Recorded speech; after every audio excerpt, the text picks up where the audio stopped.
આજે આપણે એક સરળ પરંતુ અત્યંત ઊંડો પાઠ આપતી કહેવત પર વિચાર કરીએ છીએ. કહેવત છે, જલ્દી કરશો તો કામ બગાડશો.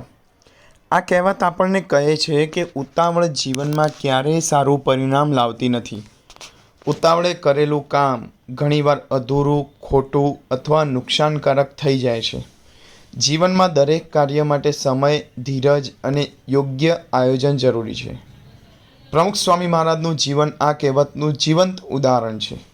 તેઓ જ્યારે પણ કોઈ મંદિરની યોજના કરતા કે કોઈ મોટા નિર્ણય લેતા, તેઓ ક્યારેય ઉતાવળ કરતા નહોતા. દરેક બાબતને વિચાર, પ્રાર્થના અને શાંતિથી નિર્ણય લેતા. એકવાર લંડનમાં મંદિર બાંધવાનું આયોજન હતું.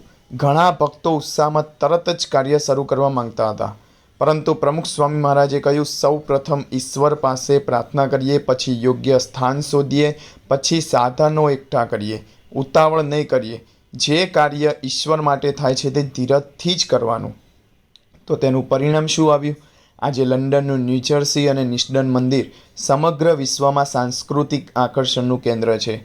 કારણ કે ઉતાવળથી નહીં પરંતુ ધીરજથી લીધેલો નિર્ણય હતો. મિકેલેન્જેલો જ્યારે સિસ્ટાઇન ચેપલનું પેઇન્ટિંગ બનાવી રહ્યા હતા, ત્યારે લોકો કહેતા હતા, તમે બહુ સમય લગાવી રહ્યા છો, જલ્દી પૂરું કરો. પરંતુ તેમણે કહ્યું, મારા માટે જલ્દી કરવું મહત્ત્વનું નથી, પરંતુ સચોટ કરવું મહત્ત્વનું છે. પરિણામે એ ચિત્ર આજે પણ વિશ્વનું અદ્ભુત કલા સ્મારક ગણાય છે. જો તેમણે ઉતાવળ કરી હોત તો કદાચ વિશ્વની સૌથી સુંદર કૃતિઓમાંથી એક જન્મી જ ન હોત.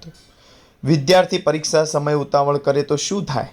ક્યારેક બધા પ્રશ્નો વાંચ્યા વગર જ જવાબ લખી દે છે અને પછી ભૂલો થઈ જાય છે.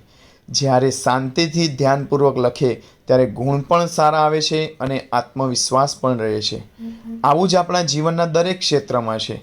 વ્યવસાય હોય, સંબંધ હોય કે સેવા હોય, ઉતાવળે લીધેલા નિર્ણયથી પસ્તાવો થાય છે. મહંત સ્વામી મહારાજનું જીવન પણ ધીરજ અને શાંતિનો પાઠ આપે છે.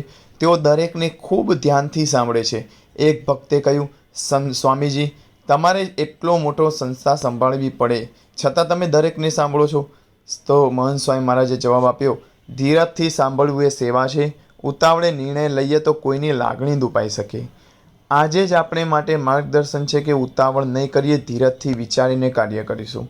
વ્યવસાય હોય તો ઉતાવળે રોકાણ કરો તો નુકસાન, રિસર્ચ કર્યા પછી કરો તો લાભ. સંબંધોમાં ગુસ્સામાં તરત જ બોલી દો તો સંબંધ તૂટે, શાંતિથી વિચારશો તો પ્રેમ વધશે. સ્વાસ્થ્યમાં ડાયટ, કસરત કે દવા ઉતાવળે બદલો તો નુકસાન, અને ડૉક્ટરની સલાહથી કરો તો આરોગ્ય મળે. તો મિત્રો, ઉતાવળ એ અગ્નિ છે અને ધીરજ એ શીતળતા છે. પ્રમુખ સ્વામી મહારાજ અને મહંત સ્વામી મહારાજ જેવા મહાન સંતોનું જીવન આપણને શીખવે છે કે શાંતિથી, ધીરજથી, આયોજનથી કરેલું કાર્ય જ સફળ થાય છે. આપણે આજથી જ નિશ્ચય કરીએ કે ક્યારેય ઉતાવળ નહીં કરવી, દરેક કાર્યમાં ધીરજ અને સમજણ રાખવી.